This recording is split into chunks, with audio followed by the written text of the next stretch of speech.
It's gonna be good, it's gonna be great, it's gonna be better, I can't wait.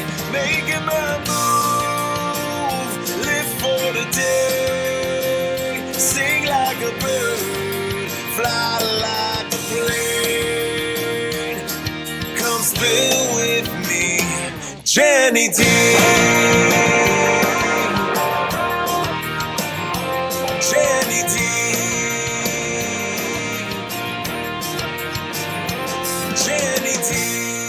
My beautiful people, thank you for joining me with another episode of Spill With Me, Jenny D podcast. Today's episode is brought to you by St. Clair Health.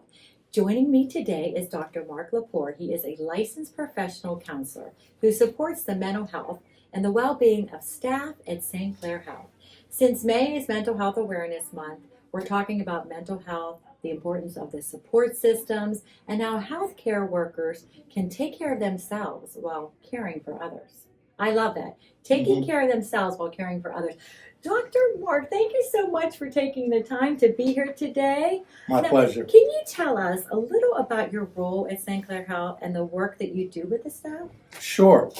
Well, I'm known as an employee assistance professional, employee assistance counselor. And one of the ways that we approach helping is we'll bring food and refreshments around to the different units and the different floors, to the staff that's involved, the nurses, the doctors, and provide them some refreshments, and that gives them a little time away from their job. Right. And also then we provide literature when we pass the refreshments out, and it's about various topics like dealing with compassion fatigue or managing stress, different things like that. Right. Yeah, and then we also they can take the opportunity to talk to me for a few minutes about something that might be on their mind, and maybe something that's keeping them from being fully engaged in their work. Right. So we have that opportunity to do that. And then additionally, there's a contact number, and the employees can contact me, and we set up times to meet and talk with them individually. Oh, I love that. Yeah, it works out great. How long have you been here? I have been here about going on 2.5 years. Oh, wow. Okay. Yeah. Because, my mother, she retired. She was a nurse. And I always said I could never be a nurse because I would take home the feelings of I'm an empath. So if somebody's hurting, somebody happens to somebody, I would take that home, I wouldn't say burden, but I would take that as troubles home with me.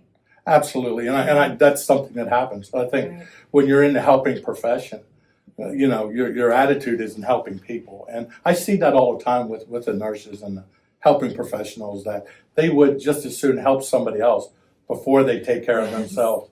What do they always say? This is an analogy. They always say when you're in the airplane, what is it? Put the mask on yourself before helping somebody else. Right? Yeah, but I think the thing is reminding people that they need to do that. Yes. They may know it intuitively, but then in practice it's something different. Yeah, you're going to keep telling them, right? What are some of the unique mental health challenges that healthcare workers face? What would you say? Well, there's numerous challenges for people. Blending, home and work a lot of times, and feeling overwhelmed in that regard. Disruptive events that come up in people's lives. Perhaps dealing with grief and loss. That's a common thing in our lives. Maybe taking on a new assignment and feeling overwhelmed, or having a change in your routine. Right. So there are so many different things that could actually bring about, challenges. Right. You don't think about that. When you were saying that you bring like refreshments and stuff, I thought, you make people feel, valued. You make people feel important, that you see them. I always say you want people to be seen. Exactly. Yeah, and it's a small act or gesture, but it actually helps in that regard. It's a connection with people. They feel recognized. Yes. Like you said, it's a really good thing for them. Yeah, you feel like valued. You're like, thank you for seeing me, Yeah. Why is it so important for healthcare professionals to have access to mental health support? Well, because after a day of working all day, you sometimes it's like, you just want to go home, you want to relax. But sometimes you are taking that burden home with you, and you don't realize it. Instead of taking time out to just sit with you or to get some coping skills. Absolutely. Yeah. And we know so much more about the impact of work stress on people and how it works. And so they'll put it under this umbrella of trauma-informed care. Mm-hmm. And if you're going to be trauma-informed as an agency, you have to make sure that you're paying attention to the people that work with people who are in trauma, that have physical or medical traumas. So it's paying attention to them. And this is relevant, and people could pick up compassion fatigue, and that can lead to burnout. And that was something 25 years ago when I did my dissertation for my doctorate. I studied that, and it was actually a relatively new concept then. But we knew people felt certain ways, but to actually put it in that umbrella of compassion fatigue was something new. But now we know how impactful that is for people, and it's so important to reduce that when possible. Absolutely. You think about caregivers, now it has support for the caregivers because, like you said, compassionate care. They're the ones that are trying to do as much as they can, like the healthcare professionals here at St. Clair Health. They're trying to help somebody else so much, and sometimes they forget about their own. They really do. And you're so right. Caregivers were with the population that they left out for so long when thinking about these types of things. But now they're mindful about that. Mindful, yes, you're so right. So mental health can still feel like a difficult topic for some people. Like, why do we think that is? Like, why is the stigma still going on? Like, I wish we could just break that. I know, and we've been talking about totally breaking that stigma for a long time. But it's a journey. It's been a journey.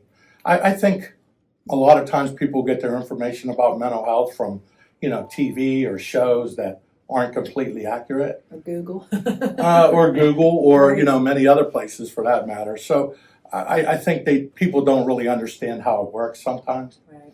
And then I think culturally there's a little bit of a stigma about needing support at all because we're an individualistic culture. And we're taught I'm fine. There's nothing wrong with me. Yeah, pull ourselves up by our bootstraps, right? And, so sometimes that gets left out that we really should reach out for support when we need it. Right. It's starting the conversation, Yeah, it is. I think that's what I'm finding out because every May I do mental health awareness, and I'm finding out that if you start that conversation just by saying, "Hey, how are you?" Just how are you, instead of just like, how are you, and going on about yourself, Yeah, or even worse, sometimes we say, like, what's wrong with you? You're not acting yourself. What's wrong with you? Right. But you can have an off day. Right. Now it's more like, what have you been through? What's happened? Right. You bring that with you. Right. What are some of the common misconceptions about seeking help or talking to a counselor? Well, maybe that it's a sign of weakness, which it is absolutely not. I mean, I think it's a sign of strength. And I think that's part of it. And then learning how to be maybe vulnerable. Sometimes people don't want to feel vulnerable.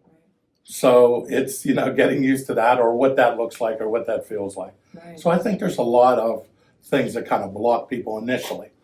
But I know once they try it, from my experience, people are really happy that they did. Yeah, it's like talking about something that you didn't even know maybe existed that was something that was bothering you. Yeah. It's almost like the mental health counselor can bring something out of you, like, hey, just tell me about you and what's been going on, because you're just trying to do your job, get home, and just kind of like just sweep it under the rug, a lot of people Exactly. say, Yeah, we push a lot of things down. Yes. And maybe we'll get to it later or we're not going to worry about that. Right. But there's a cost to that. We know there's a cost to caring. Yes. And the burnout. Yeah. The burnout. It can lead to burnout. Yeah, nobody wants that. Yeah, but you're right about starting the conversation. Yeah. Sometimes people don't know how to start that conversation. So with a little support, they can do that. And I feel like our generation, like I think about my parents and their parents, like they didn't talk about this. Like, go out and play. Like, you're fine. It wasn't, you could not, I don't know if it's the society we live in, it's, maybe the phones or social, I don't know what has happened, but I feel like it's still, not on the rise, but still people are dealing with mental health a lot. Oh, they really are. I think there's, a lot of various stressors out there that people need to address and in different ways. And, from schools, what's going on in schools and bullying and social media and all those different types of stressors that carry into the workplace and beyond. Yeah, it's so true. Yeah. What would you say to someone who is hesitant to reach out for support? That they should give it a try, number one, because I think they'll be glad that they did. And, I know here at the hospital, another thing that we do is we provide a list of counselors who are very effective and good at what they do. Plus, they've been vetted for the insurance that the employees have here. Mm. So I think that's important, and also to find the right match. So Right. Yes. sometimes people reach out and like the first person isn't a good match, and that might be a deterrent for them in the future. Exactly. But I always advise people to try something new, try something different. Like if one doesn't work out, it's within your rights to ask for a different counselor. Yeah. Try a different counselor.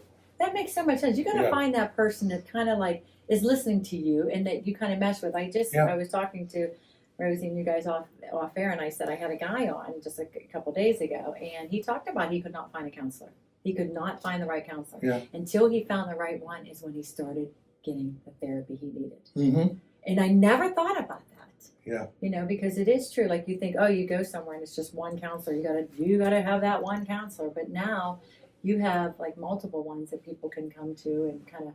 It's almost like you're auditioning them, or you're kind of like feeling them out, right? Yeah, because I think all of us, if we chose to see a counselor, we might have some idea about what their characteristics might be. Mm-hmm. Maybe an age or gender or whatever. Right. But the fact is, you could be helped by a lot of different people. So, giving it a try first and seeing if you have that connection is important. Right. Yes. Thank you so much for that. Yeah. What types of services or support do you provide for the staff? Like you were talking about, you have like the refreshments and things like that. What else? Do you have like a certain day or something that? Well, there is a day, like, Thursday is usually my day to do, rounding all over the hospital. But I can set up appointments on different days. And then when there's something that happens, maybe a disruptive event or an unusual event, then I can come in and meet with departments and groups of people. Right. And we'll call them debriefings, or I just like to call them conversations. Yes. So people can talk about, what's on their mind in that regard. Right. So that's another thing we do. I love that. Yeah. Now, how do employees typically connect with you or access these resources? Like, would they reach out like email, or how do they reach out to you? Well, I like to use, I have a phone that connects with people, and I give people my number, and they can text me or call me, and we set up appointments that way. Thank God for the phones, right? Yeah, right. The cell phones. Yeah. Because we were looking at your phone over here, and I'm like, does that work? When you would do the intercom or be like, room so-and-so, I need it's changed, technology. I still will go old school and like to call people. I do too. I do too, yeah. Because sometimes text, somebody might say to you, I'm fine, I'm doing great, I'm having a great day. Oh, yeah. Yeah, you can write that. Mm-hmm. But to talk to somebody and hear their voice or see their face, Yeah, definitely. you can see. Oh, yeah. Yeah, you've been doing this, you're a professional, you've been doing this a long time, you can see that. Definitely. Yeah. There's nuances, and, there's more honesty that comes out in nonverbals than verbal behavior. Yes, that's so true. Now, what does a typical session, like interaction, look like for you? Like, say I came walking in the room and I was like, oh, I only have a few minutes, but I'm just not feeling like myself today. Well, first of all, like have you sit down, relax a little bit, maybe breathe a little bit, maybe offer you a water, and just an opportunity to relax. Right. And then just, providing an ear, like for listening to whatever's on their mind. And then, providing support as they might need it, Yeah. It's going to vary. It really looks different with every person. Is there like exercises? Because like a lot of people think meditation is like something that can really help with mental health. Mm-hmm. Well, there's a lot in terms of using mind and body skills, and we use a lot of those in counseling now. Right. It could be progressive muscle relaxation, or it could be deep breathing, or it could be guided imagery. But I will talk about those with different, people and see what might be a good fit for them. Well, it's funny when you say breathing. I started yoga about maybe a year ago. Mm-hmm. And when she's like, breathe in, breathe out, I'm doing the opposite. I'm like, wait, I'm doing the opposite that she's telling me to do because do I even know how to breathe? Because sometimes you do feel like you're holding your breath. And you're like, and then you're like, all right, Definitely. I need to like just settle down and just breathe. Yeah.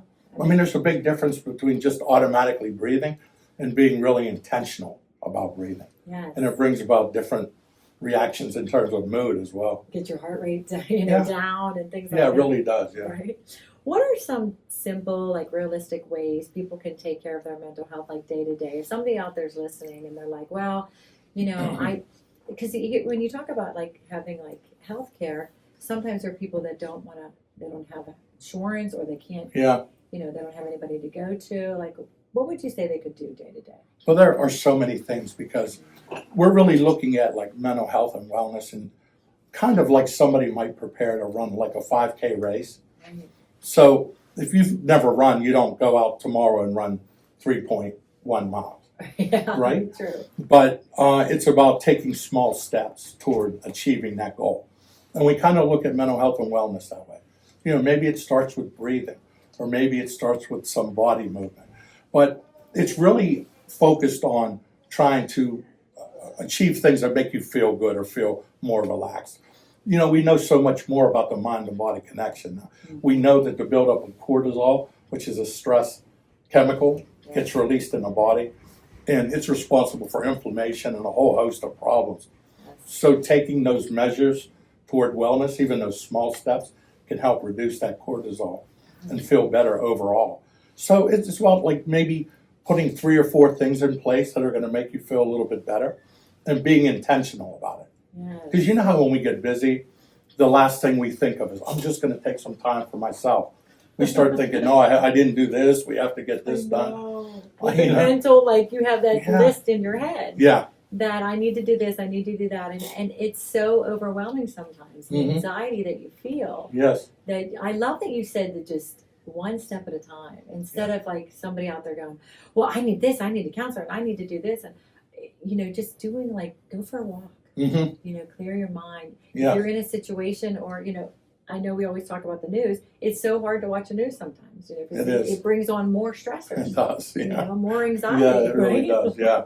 So it's like, don't turn on news today. You know, maybe just read a book, you know. Right. How can someone recognize when they need additional support?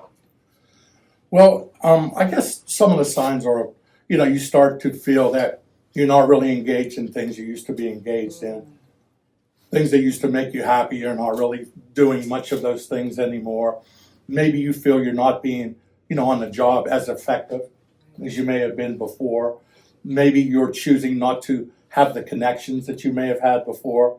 So there are a lot of indicators. And being aware of those and then taking some small steps to remedy that can help. I think that's hard too. Like, you know, as a woman, I talk a lot about women's health. And, you know, sometimes when women are going through perimenopause and menopause, what happens is they're like in a bad mood, or they're just really like mad and angry, and, you know, they can't sleep. So sometimes those signs, you're not sure if it's because mental health, or is it just because of women's hormones, and, you know, same with men, that we're always changing and stuff like that. So that's something that you should talk to your physician about as well, huh? Yeah, you should. Yeah, make sure you rule out anything, you know, Anything physically else, like that. Right. But a lot of the ways to kind of achieve wellness for both of those instances are similar. Right. You know, you take some of the same steps to feeling better. That's so true. Yeah. That is so true. But it's being intentional about it because, like I said, sometimes it's the last thing you get to. Right. We're always the last on the list. Yeah. Are there small changes, I think you already touched on this, that we could make like big differences in managing stress or burnout? Is there some small changes? Yeah, there are. You know how, like most of us get comfortable with like routines? Yes. Because routines help us feel like we know what to expect. But after a while, routines can become like mind-numbing, sort of. Yeah. Boring. Yeah. So one thing we could do is kind of change up our routine in some way. Right. You know, maybe take a different way to work, or just put little changes in our routine like that. Yes. Another thing is maybe to connect with somebody at work, somebody you know that's really good at what they do, and maybe get some mentoring that way. Yeah. I didn't think about that. Yeah, that's another thing you can do. But, you know, journaling, some people like to journal, and that really helps. Yes, I've been wanting to do that, and I still haven't done it yet. Yeah. But they do say that it's nice to journal, like before you get, or when you first wake up in the morning, write down like the things that you want to do today, or like, you know, today's going to be a great day, or just kind of give yourself some positive notes on those kind of things. Yeah. Yeah. And the other thing is gratitude, because, you know, we kind of have what they call a negativity bias. And that's part of our survival mechanism. That's so true, Yeah. So, like today, if you get 3 nice compliments, those are nice to hear, right? Right. But then somebody gives you some real direct feedback about maybe something that didn't go well. What are you going to be thinking about tonight? Right. Yeah. Because the negative. Yeah, exactly. Because It it could outweighs. impact us somewhat, you know, some way. So we tend to hold on to negativity. So, way to override that is maybe, like you said, when you go to bed at night, write down 3 things that happened that day that you're grateful for. Yes. And when you wake up, 3 things that you're looking forward to. Right. And do that for a while, because that can override the negativity bias. And I always say, like, if you're having a bad day, there's always tomorrow. Just Yeah. wake up and just kind of go for it. Do something that's going to be different, Mhm. that's going to change. Well, I think, hope is like the foundation of wellness, really. It really is. Yeah, because things are going to go bad from time to time. Oh, yeah. But the belief and the hope that they can get better is so And it's important. the way you handle it. Like, there were things when I was younger that I'd be so stressed out about. I'm thinking, why was the laundry's not done? The laundry's not done. If you have enough clothes, you can wear something. You Yeah. put those pressures on yourself that it's like, why did I even care? If my house isn't clean, so what? Exactly, yeah. And you can change priorities over time, too, Yeah, right? that's the priorities, yeah. Yeah. How can organizations like St. Clair Health foster a culture that supports mental health well-being? I think it's about getting that message out to employees, and then not only the message, but then showing that there are avenues, like including employees in decision making when possible, and I know that they do that here, and making sure that people get recognized. And they do a really good job of that here, Yeah. and so things like that are important, but recognition, like you said earlier, is so important for people. Yeah. Even though sometimes we don't like to admit that, Right. but I think recognition is important for all of us. Oh, yeah. Do they have I don't even know if they do this now. Do they have mental health days? Like you can take a mental health day, like you have a sick day, or Yeah, I don't know if they're called a mental health Right. days. They probably should, though. Yeah, right, But yeah. they, personal days. They do have days. yeah, The yeah, day right. can I take. guess it would be called a personal day. Yeah, Right, that's but right. when things happen, disruptive events or unusual events, they will give people the opportunity to take some time off if they need it. Right. Yeah, so they're really Yeah, good in they that recognize regard. that. And that's what's Yeah. so great about being St. Clair Health and the healthcare. They recognize that some people may need a break or just like, hey, it's Yeah. been a rough day today. Yeah. For sure. What role do leaders and peers play in supporting mental health in the workplace? Well, I think leaders really are role models. Right. So I think that they can really show how to go through things, that it's okay not to feel good. It's okay not to be okay, Yes. as they're saying nowadays. Yes, it's Um, okay not to be okay. okay, Yes, I want to make a T-shirt that says Yeah, and so I think they can really be role models in that regard, and so there's a lot of opportunities to do that. Yeah, I've been seeing that a lot more lately with businesses and organizations that the boss or the leader of the organization is talking about it more like, hey, Yeah. listen, I had a bad day. How are you doing? It's Yeah. making it more real. Like this person is not just your boss or authority figure. You see that they're a real person too. Absolutely, yeah, and that's really helpful to see that, I think. Right. And it's important, I think, to normalize it for people. So Yes. if something's wrong, there's not something necessarily pathologically wrong with you, Right. but that you're having a series of maybe things that didn't go well, Right. and it happens to everyone from time to time. Absolutely. And I just started doing this a little bit more with myself is if I'm having a bad day or something's on my mind, I'm putting it out there on air because Yeah. I preach to everybody else, real stories, real people, I'm thinking, well, I need to be real with, Yeah. my listeners and viewers as well because Exactly. they think I have it all together. Well, guess what? I don't have it all of I Yeah. have days None of where- us do. We all Yeah. have down days. Right. Right. And Yeah. if there's anybody out there that Mhm. says they do, then I'd like to meet them. Exactly. And when you do that, you give license to other people to say, okay, yeah, I'm dealing with some things too. Yeah, right, Yeah. absolutely. Yeah. They're like, you know what, we're only human, we're all trying to navigate this world together. Exactly. What progress have you seen in reducing the stigma around mental health? Have you seen any? Yeah, I've seen. I see progress from time to time, and I think one of the ways that we see progress is that there's more people reaching out for help.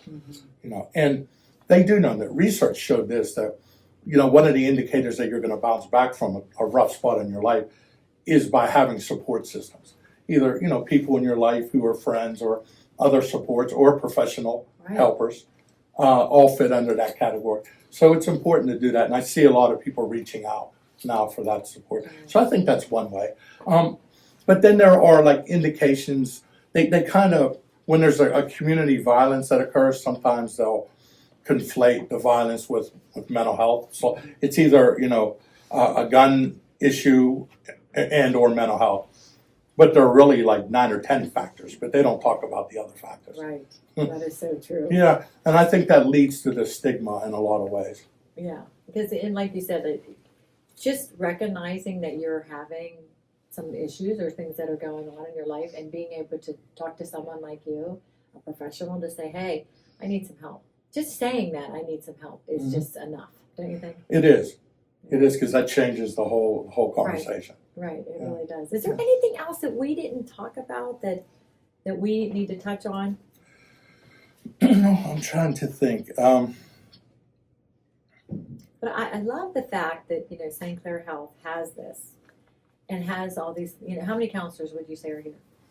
Well, there are several social workers who work here, and we also have a mental health component here in the hospital as well. Okay. And so we're kind of focused on that in that regard. Right. But there are other social workers, there are other counselors. I'm the only one that's doing EAP right now. Okay. But there's a whole host of other ways that they support employees as well. Yes. I love that. And we just had, it was Nurses Week. Oh, yeah. Actually, we're just wrapping that up. Like, they had a free lunch for people today. I love that. They had coffee trucks several times this week.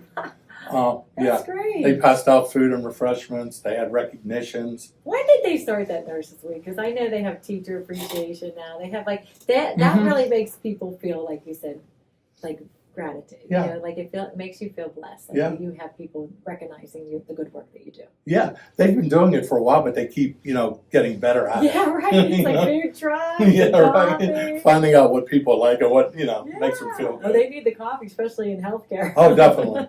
To stay awake. Yes. I so appreciate you coming on and talking to the listeners and viewers about, because we can't talk about mental health enough in this day and age. It's very true.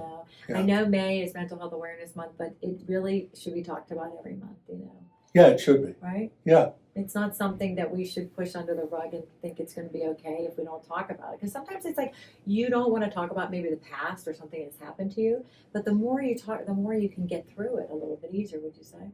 Oh, most definitely. I think it's starting the dialogues like this and others and keeping them going. Yes, absolutely. Thank you, Dr. You're very welcome. I My appreciate pleasure. you. Sure. So taking care of mental health, just as important as taking care of your physical health. Whether you're a member of St. Clair team or a part of the community, supports is available. If you or a loved one are looking for guidance, resources, or someone to talk to at St. Clair is here to help. To learn more about mental health services or to be connected to care, visit stclair.org. I appreciate your time. This episode was brought to you by St. Clair Health. Take care. Come spill with me.